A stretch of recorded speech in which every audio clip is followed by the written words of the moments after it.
প্রিয় দর্শক আসসালামু আলাইকুম। সবাইকে স্বাগতম জানিয়ে শুরু করছি আমার আজকের পর্ব। আজকে আমি আপনাদের আলু দিয়ে সবচেয়ে সহজ, অনেক বেশি মুচমুচে মজাদার বিকেলের নাস্তা তৈরি করে দেখাবো। আজকে তৈরি করে দেখাবো অনেক বেশি মুচমুচে আলুর লাচ্চা পাকোড়া। এই লাচ্চা পাকোড়া তৈরি করা খুবই সহজ। ঘরে থাকা অল্প কিছু উপকরণ দিয়ে ঝটপট তৈরি করে নিতে পারবেন, আর খেতে কিন্তু অনেক বেশি মজার হয়। বিকেলে চায়ের সাথে এই লাচ্চা পাকোড়া খেতে অসাধারণ লাগে। আশা করছি আমার আজকের এই সহজ রেসিপিটি আপনাদের সবার কাছে ভীষণ ভালো লাগবে। তো চলুন রেসিপিটি দেখে নিচ্ছি। এই রেসিপিটি তৈরি করার জন্য এখানে আমি 3টি মিডিয়াম সাইজের আলু খোসা ছাড়িয়ে পরিষ্কার করে নিয়েছি। এবার আলুগুলোকে গ্রেটারের মোটা অংশ দিয়ে আমি গ্রেট করে নেব। চাইলে গ্রেটার ছাড়াও ছুরি কিংবা বটি দিয়ে কাটতে পারবেন।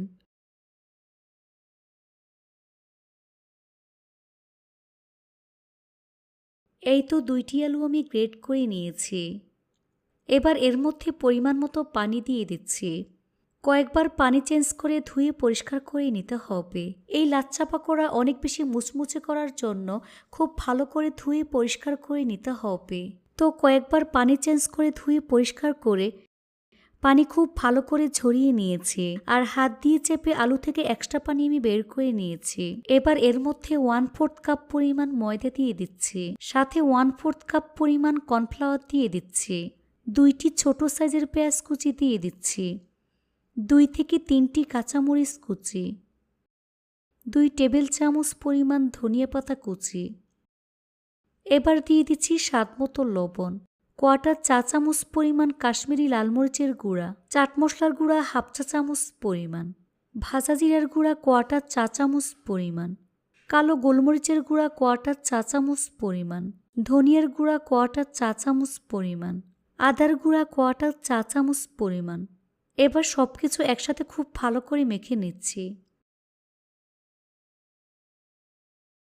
খুব ভালো করে মিশিয়ে পাকোড়ার জন্য আঠালো একটি মিশ্রণ রেডি করে নেব।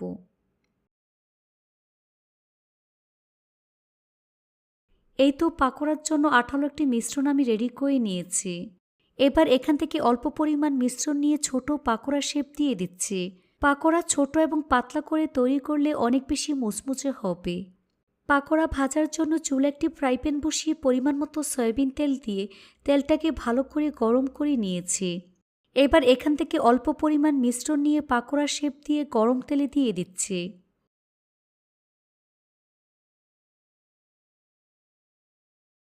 সবগুলো পাকোড়া একইভাবে তৈরি করে দিয়ে দিচ্ছি। চুলার আঁচ মিডিয়াম হাই হিটে রেখে পাকোড়া ভাজতে হবে। কম আঁচে পাকোড়াগুলো কিন্তু ভাজা যাবে না, তাহলে পাকোড়া মুচমুচে হবে না। প্যানে যতটা পাকোড়া ধরে ঠিক ততটাই আমি দিয়ে দিচ্ছি।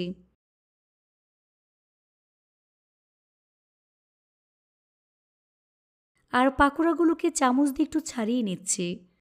নিচের পাশ যখন হালকা ভাজা হয়ে যাবে তখন এগুলোকে আমি উল্টে দিচ্ছি। এই পাকোড়া ভাজতে খুব বেশি সময় লাগে না, অল্প সময়ে পাকোড়াগুলো ভাজা হয়ে যায়।